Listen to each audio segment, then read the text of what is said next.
Welcome to An Author's Dream. I'm your host, Bridget Kennedy.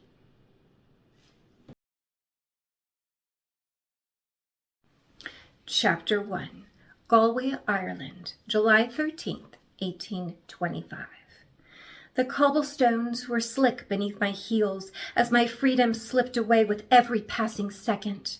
Each step drove me forward, faster, faster, because tonight was my only chance. "We aren't going to make it," my voice cracked. Robbie didn't slow. His long strides ate up the distance to the harbor. "We don't have a choice, Cat." He pointed ahead to the ship's mast piercing the midnight sky. "Any vessel leaving tonight, we're getting on it." His voice dropped, sharp and final. "Because we can't go back." The threat coiled through my mind.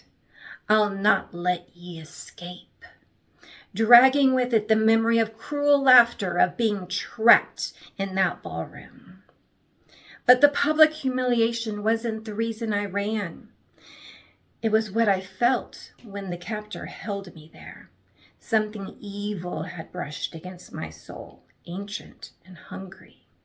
And every instinct screamed that if I didn't escape now, I never would. On my chest, my mother's charm grew warm, a pulse of heat, a warning. The ships were so close. Lanterns bobbed on their decks. Sailors called to one another as they prepared to cast off. One of those vessels held my freedom, if I could outrun the darkness that hunted me. My lungs burned, my skirts tangled around my ankles, and somewhere in the shadows behind us, it followed, hungry, eternal. Here are the cobblestone streets that my characters ran down in the dead of the night. I'm in Galway, Ireland right now, and I'm standing on the exact streets my characters ran through in the middle of the night. This city is in my book. These stones are in my book. The fates do not punish, they prepare. Chapter 1 starts off describing some pretty high stakes. Kat's freedom slipping away with every passing second. And not only does she know that that's her only chance to escape, but also her brother Robbie, who's running right next to her, determined to get onto a vessel that night. And he states, "Because we can't go back."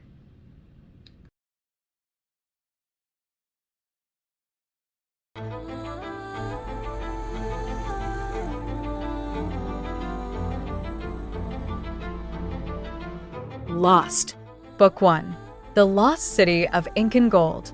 Catalina Kennedy has spent 15 years training as a master of blades under her Irish grandfather's watchful eye and 15 years waiting for her family in Peru to send for her. She's learned to fight, to survive, and to bury the question that keeps her up at night. Why haven't they called me home?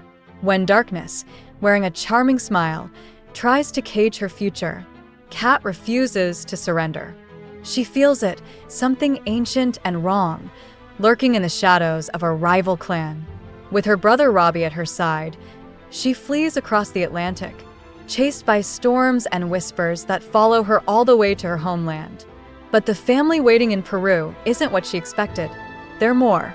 Deep in the Amazon, Kat discovers a world where an Irish myth collides with the ancient power of Incan gods, where temples loom with deadly traps.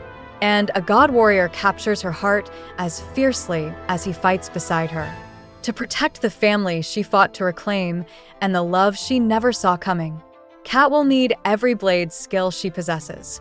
Because the fates are watching, the ancient evil hunting her is older than legend, and it knows exactly what she is.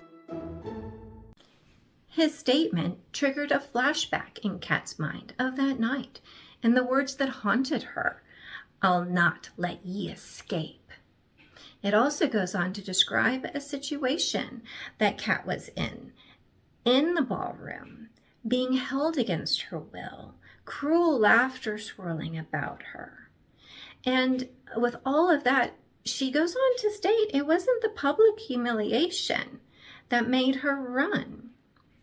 And so the reader is getting all these clues that they were at a ball, something went wrong, she was trapped there, And the biggest clue of it all was that something evil brushed against her soul. So the scene that jumpstarts this entire book is painted for us pretty well. We know that Kat and Robbie are fleeing from a grand ball. She's running as fast as she can with her skirts tangling around her ankles, while something pure evil is chasing them. And the second part about that is Kat's necklace. We first saw it introduced in the prologue when her mother Eudocia gave it to Kat right before Kat and Robbie went off to Ireland. And now we see it in chapter 1, not just as a necklace, but an alarm, a warning system.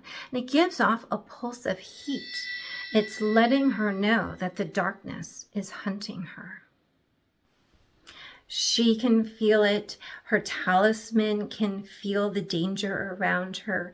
And she knows that the thing that's hunting her, it's right there in the shadows. And it's hungry for something that she has. And it's eternal. Okay, let's go. We have finally got to my favorite part of the episode, unboxing time. Let's get this party started. So last week, we got to debut the new Chibi shirt, and it displays all 5 of the Kennedy siblings, starting with Robbie, Kat, Patrick, Maria, and Bastian, with the wordage, "We're Kennedys, we don't break." I have been wearing this nonstop. It is my favorite tee, but I have been told that we have another t-shirt in here. It's a long sleeve, and it's supposed to have a really cool Irish symbol on the back. So let's go ahead and find out what's in it. All right, so excited. All right, here we go. Oh, it's dark gray. I love dark gray shirts. And let's see here. What is it? What is it? What is it? Oh, I have it upside down. Oh my goodness. It is super awesome. The Irish symbol, it looks shiny metallic on it. So that is the Irish symbol for family. And it is in the very center of my talisman charm. And the wordage is, "Legends aren't born, they're forged together," which is so true about my book. Another shirt that I absolutely love. And look, there is the Kennedy crest right on the front. So the Kennedy crest does have a chevron rank in the middle, and it's surrounded by 3 cross blades of daggers. Such a cool family emblem. Here we go. My new favorite shirt, and it's long sleeve.